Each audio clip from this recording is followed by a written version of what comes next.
For Makwaba, Eba hello Jessiso. This is around the web. Na ene ebidin komo. Yesin konye Bosheba. And so aba idea na say your content time so na ensema etwa internet no so. Yeso edin chi ebrem. Bosheba. Yes sir boss. Memo Akwaba. Eja. Na matie for mo Akwaba. Say na mo Akwaba dada. Ya giso. Nti matie for ma hwe for mo Akwaba. Eju nyina so. Na radio business no emu te sense sei. Ze una udem. Oh, enye kura. Enye se ade ache ho na ehun se Nyankopon kan na hire. Nti yene na mu kakrakra. Eje da enye dwuma bia sa. But egusun kakrakra ni enem. Interesting.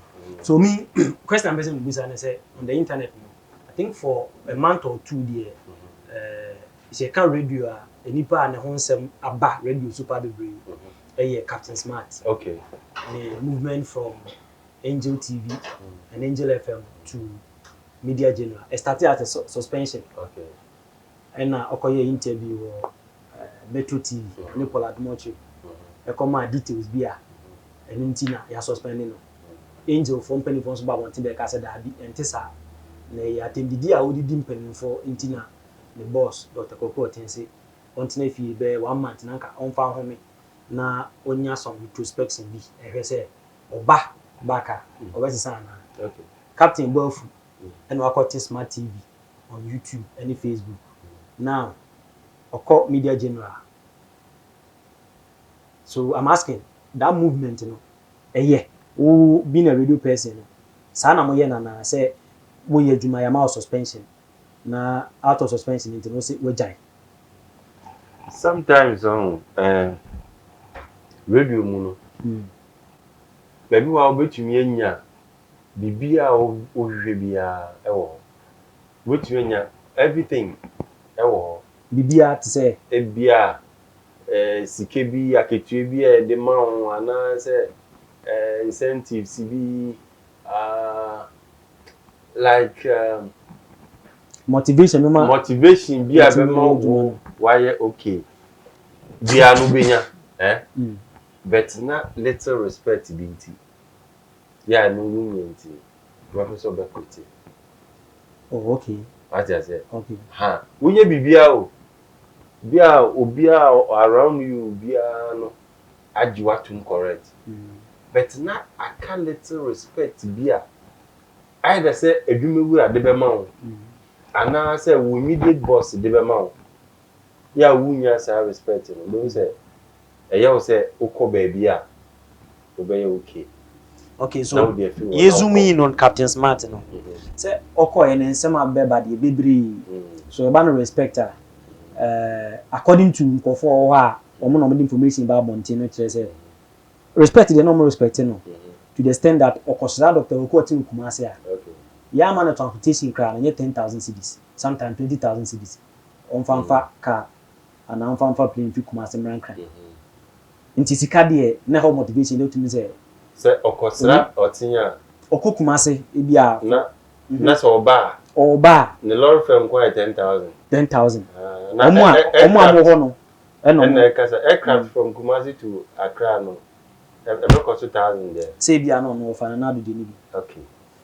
So e ba na sa respect ni dia obi ka say na owo e na ohwe adwuma no morning show no because about TV so ntino yehu euphoria around no ni adwuma fo no ni adwuma no the kind of love omu show ma no any ade na otumu say na respect ni de omu ma no so obi ka say why ade na adwuma ru ani nye ho na o set na fi kakra wa ba bontin say adwuma ru akse internal revenue for tata no na mpanifo se o kasetia baomia o katetia manado o kasetia alanche martin o kasetia IGP enunti no tinafie so we zoom in no ho no do you think say captain a good decision to take here say obe resign in his suspension nana good yamo suspension ewo adwuma mu na say we first so the resign ya chezo mu ade Yes. Ya more suspension with you. Say ya suspend 1 month and 2 months and yeah indefinite. Maybe it was 1 month. Definite suspension. Once a definite suspension. That's a wo fa so e de resign and I say one maybe wa enchiro bu. Enchiro bu na say ni kwaso bi akra employee bi. Because say ukọ baby fufuro na ukoye adekoro na ana adefufuro bi ekotie bibi na se ye kase ya more suspension a obesan resign bi o that's akoye esubi a ewo mu but ye hwe smart ye ne ye wo area mu a ye behu no na ya adom nkran ha de ena odi fi adom eba angel okay ede na si wa adom a odi fi ho obe fi adom no no praise ne boss ni ade na okosi dan bi the boss okra na koto to doors no mo ne ade obodan no so no kra no the boss na linki and chance for bi number metallics those things asuni nyina no de yeden if you ofri ho and ode ba angel obe angel no obedi asa ewo ho kire se asisi anu we free ejam aba air condition IGP be say heaven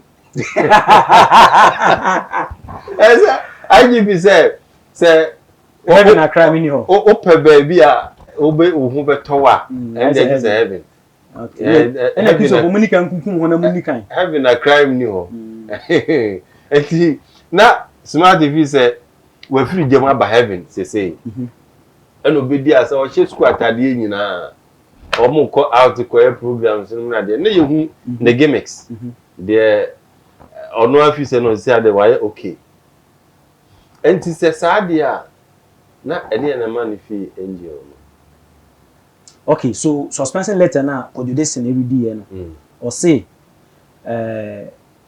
captain ekwan ya ofaso ekata champion for radio so no na adwuma mpani ni nye ho nti wo friend several times question no man warning etu no fo but still na saa na okoso a oye omo letter no de omo anka say captain edidi mpanifo atem ena mpanifo friend omo boss na said the oni mpanifo kasa no said the company for one asem no nye nti no on tone down but now on tone down okay that was omo letter omo be read chair no I see and they don't think am man suspension yes and on so am bio okay say sanity a and there na radio no first of all mu bi radio no so mo de be den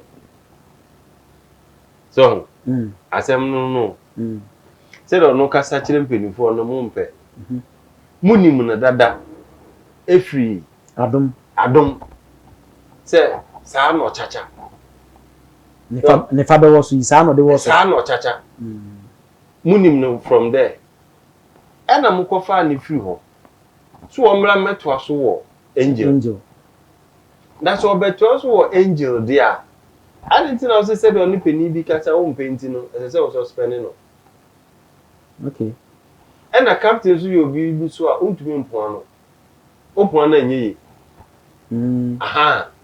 enti say o ka so asemo ya wo ken enye menka ni say no onu de enso fi say nukure bi wo ha ese se wo ka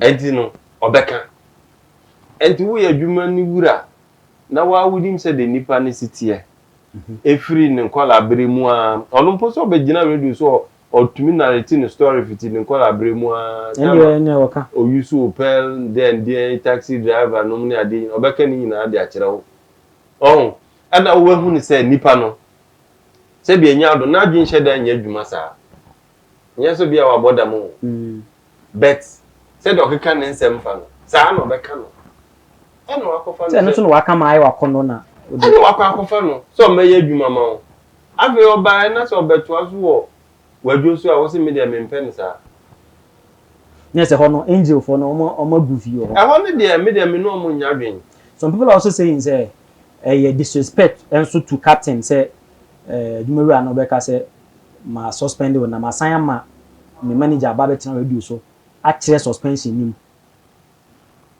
se manager beba abechirem suspension mu a ebia na what the smart so no work kan because any artist biem se utro letter suspend obi a san betina radio so na kan na man say nyina nte suspension no eye wo employer any employee ni ntem asem artist bia ni baabia mi hu labor law bia wo baabia ebia na menya nu wo a ebe kire se KJC ma suspend o ewo 1 or 2 3 things binti kwatene fie 1 month na me wakwatene fie na wo dwene ho no na me ma betina radio so se suspension me de ma KJC anu ni na pressure na free pressure ni free listenership ana a free smart na ngata.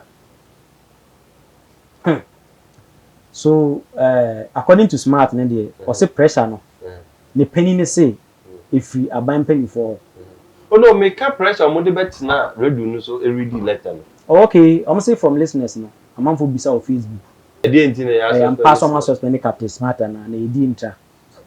Oh so they responded to no should a listener force you to do something that you don't supposed to do in that case no because and then a wo employer an employee in term wasem yenti captain kan o radio so yes mo suspend no e yampa na opa e na beka say yampa wo ka yampa ni wi a se wo be kirem se wo nkirem enfo bi ya ho wo penso a wo betu aka say yampa e bia ya soma no wo ahai ya soma na ha ya soma na ni nyina no but onu nam no koshia smarter na smart ka so e yampa ya suspend me a obesa back to the radio no baby sir kept the same thing so we are suspending no because ne bi mu ka say okay say the kind smart no say no tia no ti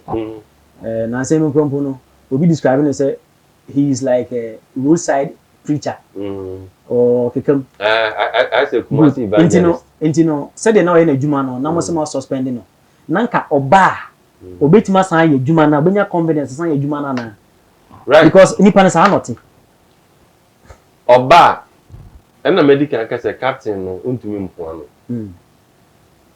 oba said o ye na adwuma na sa no be ye na adwuma enti na bottom line ne say ankombe sa ke no that I say so if suspension mu ba said o ye adwuma na sa na ankobe nti bi ono so hu sa nti na o say na me ma bi enti wa hu ni sa na wo ma bi no yenye ne sa yenye ne sa eni say contract ben na oni kwekwo ne sign ye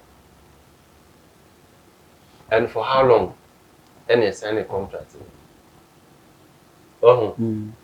and afi again na what contract ni say we say ya e bia mesaka o ana we say na say when to me adwuma na kwa sika me de ma wa na de me de ma obi a meji ma de ana bia obebo ho mpre contract no etisen eno na me no mienu na yeni enti so obi fa wadwuma mu na so ma suspension na no nkire say resign or suspension ni oba resign po say oba dwuma anya hwekwa because so oba resign wadwuma bi mu a ase say o ma 1 month notice no mo dey pay replacement anya hwekra na nya 2 weeks no mo dey pay replacement okay and me na me say continue for 1 month kwaji wa home na bra wo and so oba resign ko so oba dwuma oba dwuma ebe ye dwuma no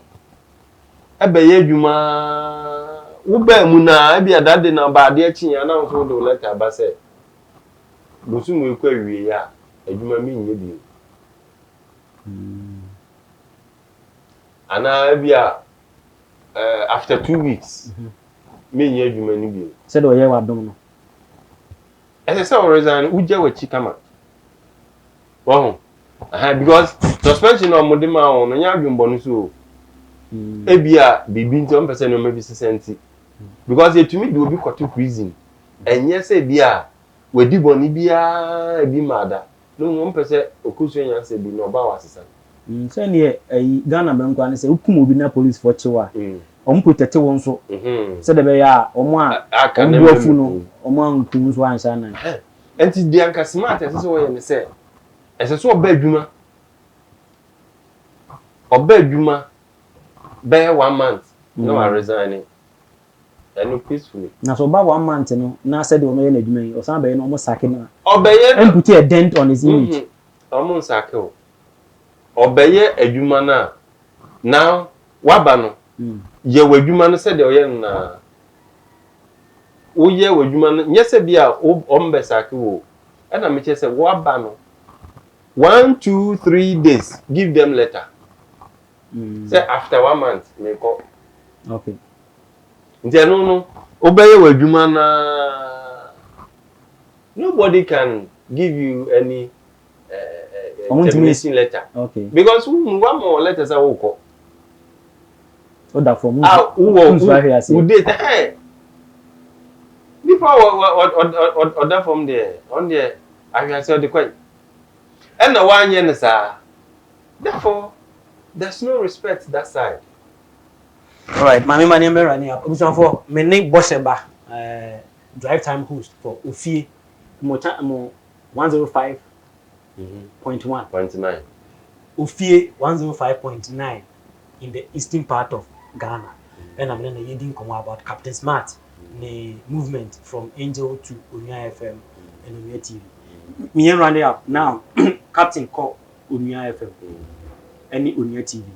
Kofi Adoma and a hosting morning show.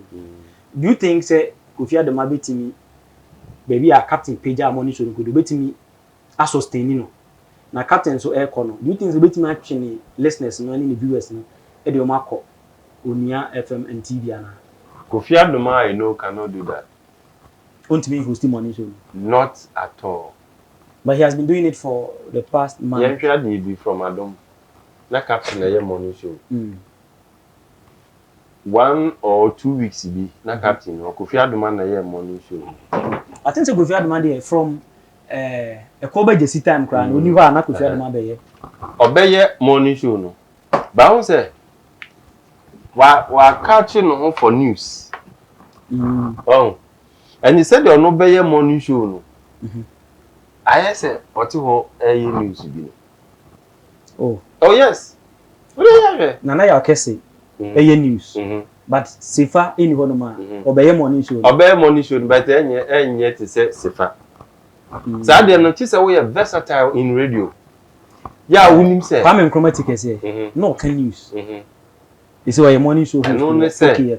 So what in actually sunya hunu. Say okay. Me dey me news there. Na mum ebi ochine bi. Ebetu am say me morning show. Another person called the answer about me team. Nana say am for je. On so adom. Yes, or yeah news. But sometimes we host yes. Ekosi saying and I think Belgium. Yes. And no on TV. Yeah. I was presenting on TV now. Quite different from presenting on radio. Yeah. These days na Oma I blend it too, you know. When you're on radio, you are also live on TV. Yeah, is it the radio and TV? Yeah, Oma and sir. Kofi Adoma be morning show. But maybe a Captain a pija e could no to me no. And enthusiasm a Captain the Kasan Kofi Adoma to me. And yen sir. Only the yen say or see news so. Na what can some hunu at the for the news, you know. Na man for sere. Finito. Finito la pozoa. So ti Kasan say. Dabi. Me say finito say. We finito la pozoa. La pozoa na sense. We ba be chire. So etino Kofi entumi en lift ade no e ma ne me say Captain. Ne ba ne sa na Angel morning show no e be call for man na say e be drop Kofi su be take different style e be build no e be drop for some time e be drop for some time ansana captain ne lovers no oh ne lovers be film obetwe omako onua no be film I just obetwe omo so ontwe be film because omo mepe de adoma be nti adoma so de ono nso ne side bebe mu okay sana ade na akoye okay anything na your best say nka ubi adwuma omo a wo no omo start adwuma no to maintain omo for some time at least anya hwe kura there for 5 years you should be able to maintain them mase nipa nsusu ebi na yakọ suspend obi a o se en tin no omo ya de na bedu ba bi a afi adwuma no ba betim around them nti adwuma ni team around them na so mu ni okura eno okofa ayi kura apetu press kura besi ho a ombetie no say that na kwa but yes nipa na hiti 1 minute no ko be say e de call from sa e be call from sa na call from sa na call from sa wo say Kofi betumi a left ade no mana ye ya mo onye na de say Captain Smart onye na de say Kofi but we make sure say obepagem from the news kind of you know lifestyle no not their morning show lifestyle morning show never lifestyle yes how is it like morning show no it goes with seriousness and how you for jokes nko that's the main reason why Afifi Bansi fee Peace FM call Kasapa or call from here because I want no about drive ye Jimmy ne that thing and say unyo obi onim nyansa kakra to da no de nyansa afem nyansa kakra afem who decides to ban no the cultural morning show so enye because that time no obi are serious here person papa bi etie near to me abashi politicians have na obi joke a kire ya wa ko drive so ko what they say okay so we say for you see kase be onfe no o kan jebi kejebi nti yema yasem nye tintintin no na yedi Captain Smart the movement from Angel FM to Unia FM and Kofi Adoma also hold forth no Angel morning show now na but about no being a radio person here I think so no or my the reality on the ground and I think that wakasa so yen rande up ho na yetwe ahomra na mesa bisa asem foforo enti de omni say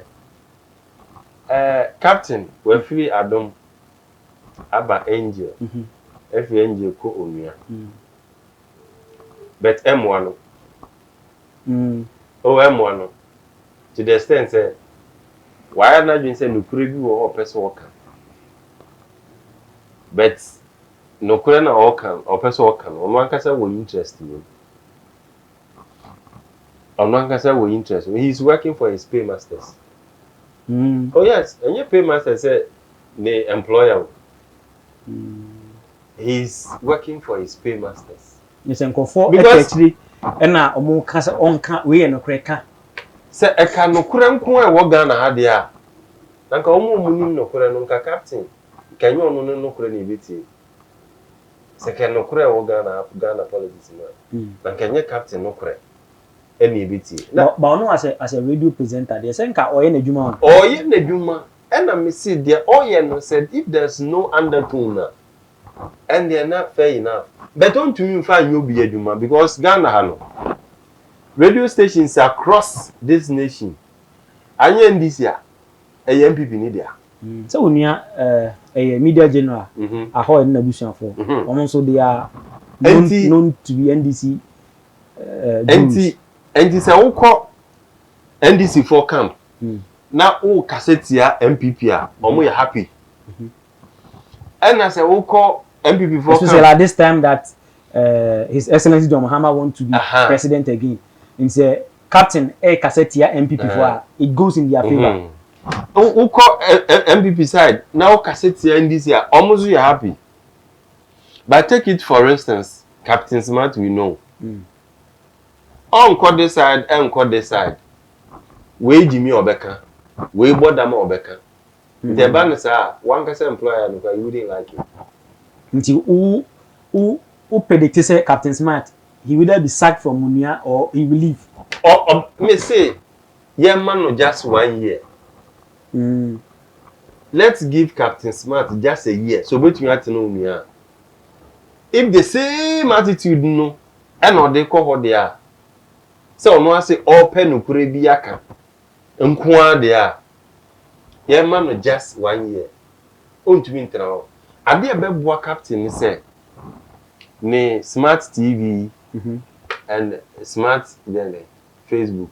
Smart TV ne. Smart TV. Say no na wo Facebook YouTube. Eno a na ke beboa no. Eno na ke so ran.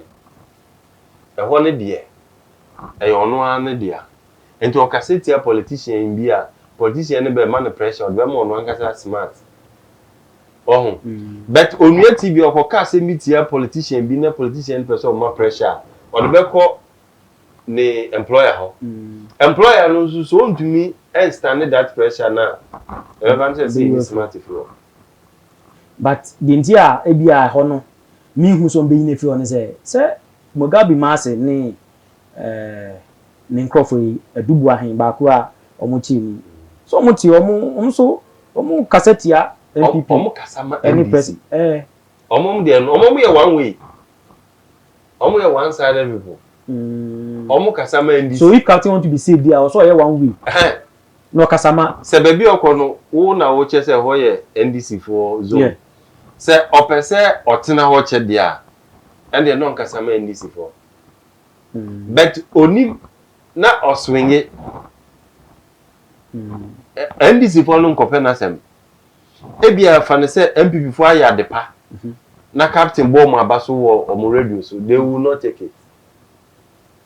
O de fa ne se MPP kase o ye bebi adwuma magana mebunu obi enye bi aye na captain ko gina ho se de sometimes oto nwum e de ye yi na se oto nwum bo nsem mo aya de we de mo aya de papa ni pay master na ni nkoje ho adenti na bo nsem ma metamfo this is Ghana politics in Sana akoye.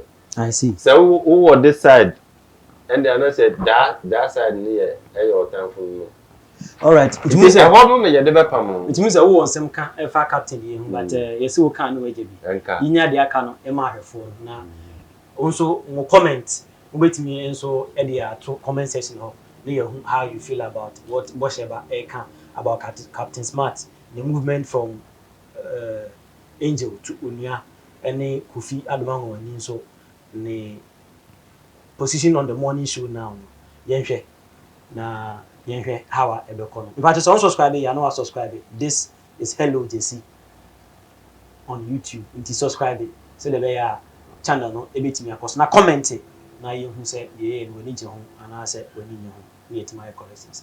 But there was meeting JC Brown wait come from the dreamer with the message open source from the positive noise maker and I see verse yeba yeba